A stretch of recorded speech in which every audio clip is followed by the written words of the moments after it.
Hello everyone, कैसे हो आप सब। हम सब तो बिल्कुल ठीक हैं और उम्मीद करती हूँ कि आप सब भी बिल्कुल अच्छे होंगे और बहुत खुश होंगे। आप सभी का आपके अपने चैनल एसके ब्लॉग्स में बहुत बहुत स्वागत है। तो फ्रेंड्स, सबसे पहले आप सभी को मेरी राम राम। आप सभी के लिए परमपिता परमात्मा से प्रार्थना करती हूँ कि परमात्मा आप सभी को अच्छी सेहत बख्शे, आप सभी की सारी मनोकामनाएं पूरी हो जाएं और आप सभी के घरों में खुशियाँ ही खुशियाँ आएँ। और एक बार मेरी और मेरे गोविंद की तरफ से आप सभी को प्यार भरी राधे राधे। तो फ्रेंड्स, आज मैं आप सबको अपनी एक बहुत ही प्यारी सी बहन से मिलवाऊंगी, जिनकी बातें सुनकर आप सबको भी बहुत अच्छा लगेगा और अंदर से आप सबको मोटिवेशन भी मिलेगा। और मैंने आप सबसे कहा था कि मैं अपनी एक बहुत ही प्यारी सी सब्सक्राइबर की जो है बिल्कुल सच्ची घटना आप सबको सुनाऊंगी। तो मैंने उस पर अभी वीडियो इसीलिए नहीं बनाई है कि पहले मैं इस बहन से आप सबको मिलवा देती हूँ। भगवान श्री कृष्ण ने अनेकों चमत्कार किए हैं इनके जीवन में और बिल्कुल सत्य घटना इनके जीवन में घटी है। तो ऐसे जो भक्त होते हैं ना, उनसे मिलने के बाद हमारे जीवन का भी कल्याण हो जाता है। क्योंकि हम जो इंसान हैं वो कभी इधर भटक जाते हैं, कभी उधर भटक जाते हैं और हम अपने जीवन में एक लक्ष्य नहीं बना पाते हैं कि हमारे इस जीवन का लक्ष्य क्या है। यहाँ पर हम भटकते हैं और बहुत सारी गलतियाँ जीवन में करते हैं। तो इन गलतियों से हमें पार पाने के लिए एक सहारा चाहिए और वो है भक्ति का सहारा, परमात्मा का सहारा। क्योंकि देखिए, जैसी संगत वैसी रंगत। अगर हम अच्छे लोगों का संग करते हैं तो हमारे जीवन में ऑटोमेटिक अच्छाई आ जाती है। और अगर हमारा संग गलत लोगों के साथ हो जाता है तो उनका जो संगत होती है, उनकी जो बुरी आदतें होती हैं, वो हमारे जीवन में कब प्रवेश कर जाती है हमें पता भी नहीं चलता है। और अच्छे लोगों के साथ रहते रहते हमारे जीवन की बुराइयां कब ख़त्म हो जाती हैं उसका भी हमें बिल्कुल भी अंदाज़ा नहीं होता है और हमारा हृदय निर्मल होने लगता है। तो ये संग का बहुत बड़ा फ़र्क होता है। यही अब हम सोचते हैं कि हमने सिर्फ वीडियो देखी है, वीडियो देखने से क्या होता है। तो देखिए, चाहे अच्छाई हो चाहे बुराई हो, सबसे पहले हमारी आंखें उसको ग्रहण करती हैं। कोई भी चीज़ हो, हम उसको देखते हैं, देखने के बाद हम सुनते हैं, दूसरा काम हमारे कान करते हैं। और जब हमने वो बात देख भी ली है और वो चीज़ें हमने उनको सुन भी लिया है कि ये क्या है, सुनने के बाद फिर उसे हमारा दिमाग ग्रहण करता है। दिमाग से सीधी वो दिल में उतर जाती हैं, चाहे वो अच्छी हो चाहे बुरी हो। अगर अच्छी होती हैं तो हमारा जीवन बदलने लगता है और हम अच्छाई की राह पर चलने लगते हैं। लेकिन अगर वो चीज़ें गलत होती हैं तो धीरे धीरे करके हमारी भी आदतें कुछ वैसी बननी शुरू हो जाती हैं। तो आज मैं अपनी एक बहुत ही प्यारी सी सब्सक्राइबर व्यूअर्स, मेरी बड़ी बहन है ममता मेहता, जो कि गुड़गांव में रहती है, गुरुग्राम के नाम से जिसको जाना जाता है। तो वहाँ पर रहती है और इनके जीवन में कृष्ण भगवान ने अनेकों लीलाएं की हैं और इन्होंने जो है अपना पूरा जीवन भगवान श्री कृष्ण को समर्पित किया हुआ है। इनकी बातें सुनकर आप सबको इतना अच्छा लगेगा, आप सबको अंदर से इतना मोटिवेशन मिलेगा। तो आज मैं आप सबको इनसे मिलवाती हूँ और फिर कल इनके साथ जो घटना घटी, जो जीवन की पहली घटना इनके साथ घटी थी, और अगर आप सुनोगे ना इनके साथ जो घटना घटी है, जो लीला भगवान कृष्ण ने इनके साथ की है, तो उसे सुनकर आपकी आंखों से अश्रुधारा बहने लग जाएगी ऐसी। क्योंकि जब मैंने सुना ना तो मैं भी स्तब्ध रह गई थी और मेरी आंखों से आंसू निकलने शुरू हो गए थे कि भगवान अपने भक्तों के साथ कैसी कैसी लीलाएं करते हैं। तो चलिए, सबसे पहले तो मैं आपको इस बहन से मिलवाती हूँ और इनसे मिल के आप सबको कैसा लगता है आप सब अपने कमेंट्स में ज़रूर बताइए और इनके लिए एक प्यार से राधे राधे ज़रूर लिख दीजिए।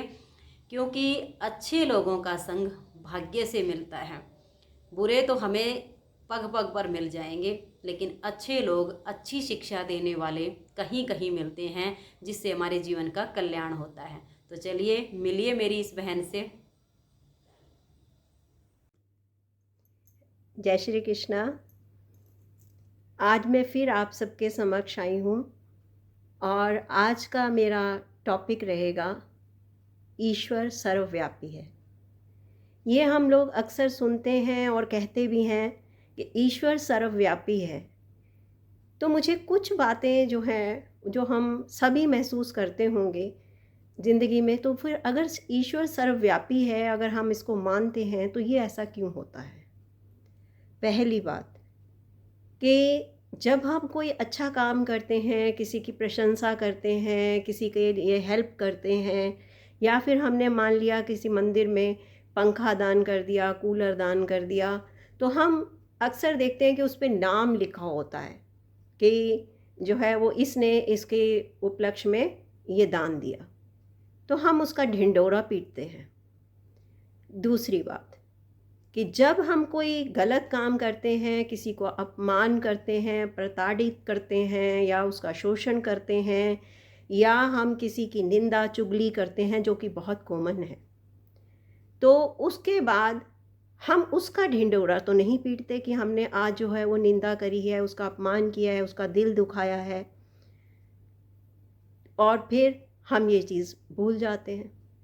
तीसरी बात, तीसरा एग्जाम्पल, कि जब कोई चोरी करता है तब ये क्यों भूल जाता है, जब कोई अपराध करता है, किसी को मारता है, पीटता है, हत्या तक कर दी जाती है, और उसके वो सारे सबूत वो पहले मिटा देता है कि कैमरे, सीसी कैमरे तोड़ देता है, और पूरी प्लानिंग करता है, लोगों को डराता है, धमकाता है कि अगर तुमने जो ये किसी को बताया तो मैं तुम्हें मार दूंगा, और कई बार देखा भी जाता है कि जो एविडेंस है वो बिल्कुल ख़त्म कर दिए जाते हैं। तो उस समय भी ये नहीं याद होता कि ईश्वर सर्वव्यापी है। अगर ये ईश्वर सर्वव्यापी है, तो हम इन सभी सिचुएशंस में कैसे भूल जाते हैं कि ईश्वर हमें नहीं देख रहा, जबकि एक सिंपल सा इंस्ट्रूमेंट जो है हमारा, जो सीसी कैमरा है, वो किसी के घर में भी लगा होता है, तो हम लोग जो है वो उसको देखते हैं और कहते हैं नहीं, इसमें रिकॉर्ड हो जाएगा, तो हम जो है इसको, हमें कोई गलत काम नहीं करना है, हमारा प्रूफ हो जाएगा। तो आप बंधुओं, क्या मित्रों, जानते हो कि भगवान ने जो ये शरीर रूपी जो मशीन बनाई है हमारी, उसमें ऑलरेडी ही उन्होंने एक सीसी कैमरा फिक्स करके भेजा है। आप जानते हो कि वो सीसी कैमरा कौन सा है, जिसका आप स्विच ऑफ भी नहीं कर सकते कभी भी। बाहर के कैमरे तोड़ सकते हो, अंदर का कैमरा कभी नहीं टूट सकता। और वो है, आपने सुना होगा कि बार बार कथाओं में, पुराणों में, वेदों में ये लिखा गया है और बताया गया है कि चित्रगुप्त नाम का व्यक्ति जो है, या चित्रगुप्त जो है, वो हमारी सीडी तैयार करता है, हमारे कर्मों का हिसाब किताब वो रखता है। जब हम इस शरीर को छोड़कर इस संसार से जाते हैं, तो आत्मा के साथ हमारा वो सीडी भी साथ ही जाती है, कि वो हिसाब किताब हमें ऊपर जाकर देना पड़ता है। ये सभी धर्मों में बात मेंशन की गई है। तो अगर हम यहाँ से कुछ नहीं लेके जाते, तो फिर ये हमारे कर्म यहाँ पे ही क्यों नहीं रह जाते हमारे शरीर की तरह? हमारे कर्म हमारे साथ जाते हैं, क्योंकि हमारे अंदर हमारी आत्मा, उसको कह लो, मन कह लो, विचार कह लो, वो हमारे साथ, हमारी रिकॉर्डिंग कॉन्टीन्यूसली चलती रहती है, हमारे अंदर रिकॉर्ड हो जाते हैं, और वो जो है संस्कार लेकर हम, या विचार लेकर हम परमात्मा के पास पहुंचते हैं। वहाँ पर हमारी कोई बात, मतलब कर्म तो बहुत बड़ी बात है कि जो हम गलत कर्म करते हैं या अच्छे कर्म करते हैं, दोनों ही उसके साक्षी हैं। वहाँ पर दोनों का रिकॉर्ड रखा जाता है, हमारी बैलेंस शीट बनती है। जैसे आपके बैंक में अकाउंट में बैलेंस शीट बनती है, वैसे ही आपका वहाँ अकाउंट भी चलता है, जिसमें आपके पुण्य भी हैं और आपके पाप भी हैं। तो ये चीज़ हमें कभी नहीं भूलनी चाहिए कि हम जो है वो बाहर के तो सबूत मिटा सकते हैं, लेकिन हम जो है वो अंदर के सबूत तो नहीं मिटा सकेंगे, जो हमारे साथ जाने हैं। और एक बात और आ जाती है यहाँ पर, कि हम लोग जो हैं ये भी भूल जाते हैं कि ईश्वर सर्वव्यापी है, वो हमारे को सब जगह पे देखता है, और आध्यात्मिक दृष्टिकोण बिल्कुल संसारिक दृष्टिकोण से उल्टा होता है। एक बात यहाँ पर मैं आपको और क्लियर कर दूँ कि जो है, हम जब हमारी कोई प्रशंसा करता है, तो हम उसको अपना मित्र मान लेते हैं, या कोई जो हमारी फेवर में रहता है हम कहते हैं कि ये मेरा मित्र है। और जो कोई हमारे विरुद्ध खड़ा होता है, हमारा अपमान करता है या हमारे साथ अच्छा व्यवहार नहीं करता है, निंदा करता है, तो वो हमारा जो है शत्रु है। तो फ्रेंड्स, ये आप सबको मेरी इस बड़ी बहन ममता मेहता से मिलकर कैसा लगा, आप सब मुझे कमेंट्स करके ज़रूर बताइए। और इन्होंने हमें जो भी अच्छी अच्छी बातें बताई हैं उनको अपने जीवन में ढालने की कोशिश ज़रूर कीजिए। और अपने आप को एक बार शांत होकर ये देखिएगा कि हम कहाँ पर हैं। क्या इन्होंने जो बातें बताई हैं वो हमने अपने जीवन में अपनाई है, या उसमें से कुछ छूट गई हैं। अगर छूट गई हैं तो उसे जीवन में अपनाने की कोशिश करना। क्योंकि बहनों, ये जो मनुष्य का जन्म मिला है ना, ये बार बार नहीं मिलता है। पता नहीं कितने बार हमने जन्म लिया है, कितनी बार हम मरे हैं, तब जाकर कहीं ये मनुष्य का चोला मिला है। जितने भी जीवात्मा इस धरती पर होती है ना, सबसे उत्तम चोला मनुष्य का माना जाता है। और ये परमात्मा इसलिए देता है कि ये जीवात्मा अब धरती पर जाएगी तो मेरी भक्ति करेगी, मेरी शरण में आएगी और अंत में मुझ तक ही पहुंच जाएगी। लेकिन हम लोग क्या करते हैं ना, अपने काम धंधे में, इस दुनियादारी में ऐसे उलझते हैं कि परमात्मा को मानते ही नहीं, परमात्मा को भूल जाते हैं। हमें एहसास ही नहीं होता कि हम जहाँ भी खड़े हैं हर जगह परमात्मा है, कोई भी जगह उससे खाली नहीं है।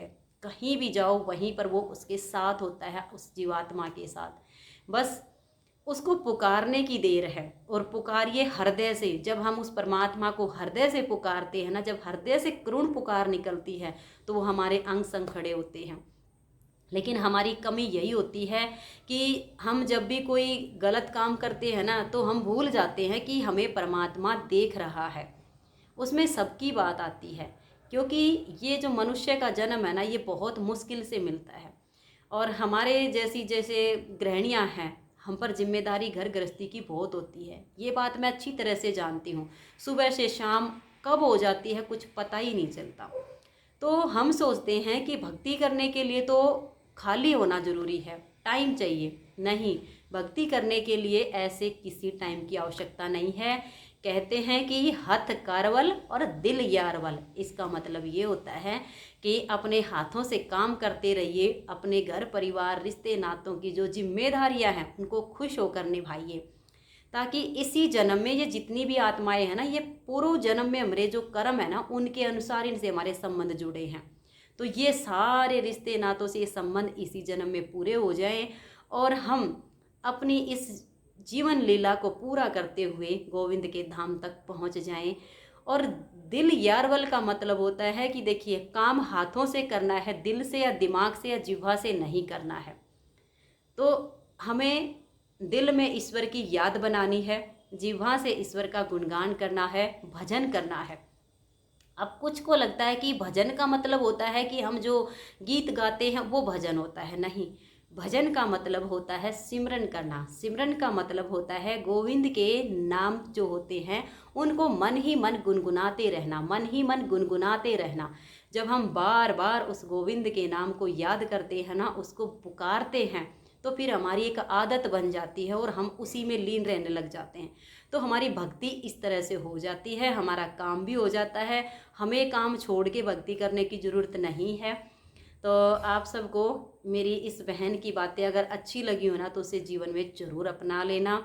मुझे तो इस बहन ने समय समय पर बहुत सारी शिक्षाएं दी हैं जिनको मैंने अपने जीवन में उतारा है, जो मेरे बहुत काम आई हैं। मुझे बहुत अच्छा लगता है जब भी ये कमेंट्स करके कुछ ना कुछ मुझे बताती हैं, तो काफ़ी अच्छा लगता है।